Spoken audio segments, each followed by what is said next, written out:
Hello dear students, we are going to solve few problems from the chapter Ray Optics.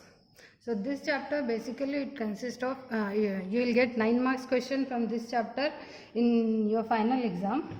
Out of that 9 marks you may get one problem sum also, which will be for 5 marks. So today we are going to solve few problems on this topic, which is ray optics and optical instruments. So before solving the problems, here there is a list of formulae which we are going to use while solving the problems. So the list of formulae is, first it is relation between focal length and radius of curvature of a mirror. It is given by f is equal to r by 2, where f is focal length of the mirror and r is the radius of curvature of the mirror. Next is mirror equation formula, or which is called as mirror formula. It is given by 1 by f is equal to 1 by u plus 1 by v, where f is the focal length of the mirror, u is the object distance and v is the image distance. Now third formula is for linear magnification. It is given by m is equal to hi divided by ho, where hi is the height of the image and ho is the height of the object.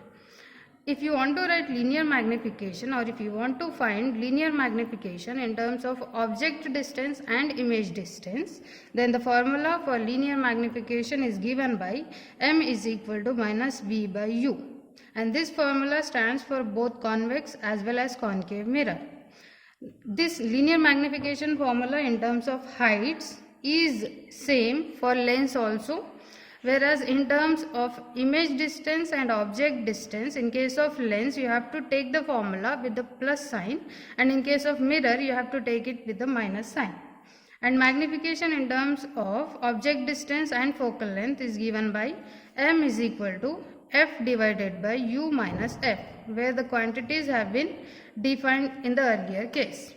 And if you want to write the magnification formula in terms of v and f, where v is the image distance, the formula is given by m is equal to f minus v by f. Next formula is for lateral shift by parallel sided glass slab. It is given by L subscript S is equal to T into sin I minus R divided by cos R, where T is the thickness of the glass slab, I is the angle of incidence and R is the angle of refraction. And same lateral shift formula in terms of refractive index. In this formula you can see there is no use of mu or n, which stands for refractive index. It is not used here. If you want to find lateral shift in terms of refractive index, then the formula is given by Ls is equal to T sin I into 1 minus cos I divided by under root of n square minus sin square I, where n stands for the refractive index. In this case it was not there, so in terms of refractive index this is the formula. Next is the formula for normal shift. It is given by real depth minus apparent depth. And if you want to find normal shift in terms of refractive index, its formula is given by ns is equal to T into 1 minus 1 by n, where n is the refractive index. In some books for refractive index they use the sign mu also. So you can use n or mu for refractive index, or simply you can write r dot I, that is refractive index. Next, the relations for refractive index. First, it is in terms of real depth and apparent depth. It is the ratio of real depth and apparent depth. And in terms of angle of incidence and angle of refraction, it is given by sin I divided by sin R. And this n1 sin I1 is equal to n2 sin I2. This is also called as generalized form of Snell's law. Now critical angle formula is sin C is equal to 1 by n, where C is the critical angle and n is the refractive index. Next, refractive index of glass prism. This is a derivation which is there for 5 marks. We are going to use that final formula. In case if they ask to find the refractive index of glass, or they ask you to find the angle of deviation. So the formula is given by n is equal to sin a plus d by 2 divided by sin a by 2, where a is the angle of prism and d is the angle of deviation and n is the refractive index of the glass. When prism of refractive index n2 is surrounded by a medium of refractive index n1, then the same formula can be written as n2 by n1 is equal to sin a plus d by 2 divided by sin a by 2. Also in this derivation we have seen this formula to find the angle of prism. It is given by A is equal to R1 plus R2, where R1 and R2, R1 is the angle of refraction at the face 1 and R2 is the angle of refraction at the face 2 of the prism. And at minimum deviation condition we have seen in the derivation that I, that is angle of incidence, is given by A plus D by 2 and angle of refraction is given by A by 2.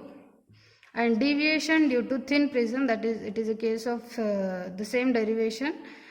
Deviation due to thin prism means the angle of the prism will be nearly equal to 10 degree. So that formula is given by D is equal to A into n minus 1, where A is the angle of prism and n is the refractive index of the medium of the prism. Now there is a relation connecting n, u, v and r, where n is the refractive index, u is the object distance, v is the image distance and r is the radius of curvature.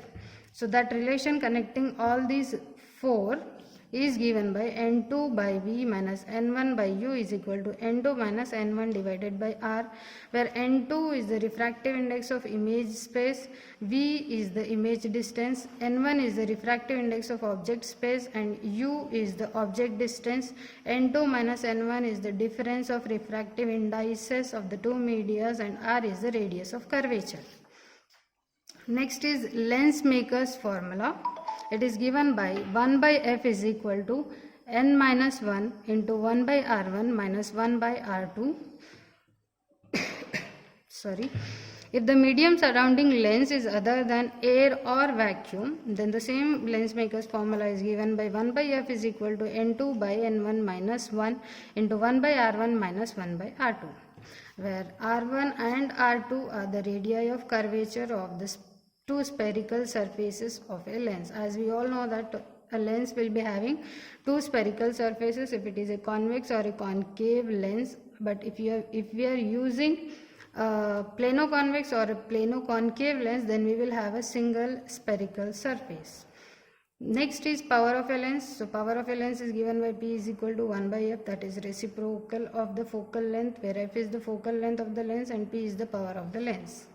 And equivalent focal length of the two lenses. It means if we combine two lenses, maybe the lenses are in contact or they are at a distance, then the formula, that is the equivalent focal length of such two lenses, is given by 1 by f is equal to 1 by f1 plus 1 by f2. If you simplify this, you will get it as f is equal to f1 into f2 divided by f1 plus f2, and this formula is for two convex lenses. And here in this case f1 and f2 are the focal lengths of the two lenses which you are combining to form it as or to work it as a single lens. Now the same case in this equivalent focal length of two lenses, in a case where you have taken a convex lens and a concave lens, this formula is for two convex lenses. If you take one of the lenses convex and the other as concave lens, then the formula is 1 by f is equal to 1 by f1 plus 1 divided by minus f2. Hence after solving this, you will get f is equal to f1 f2 divided by f2 minus f1.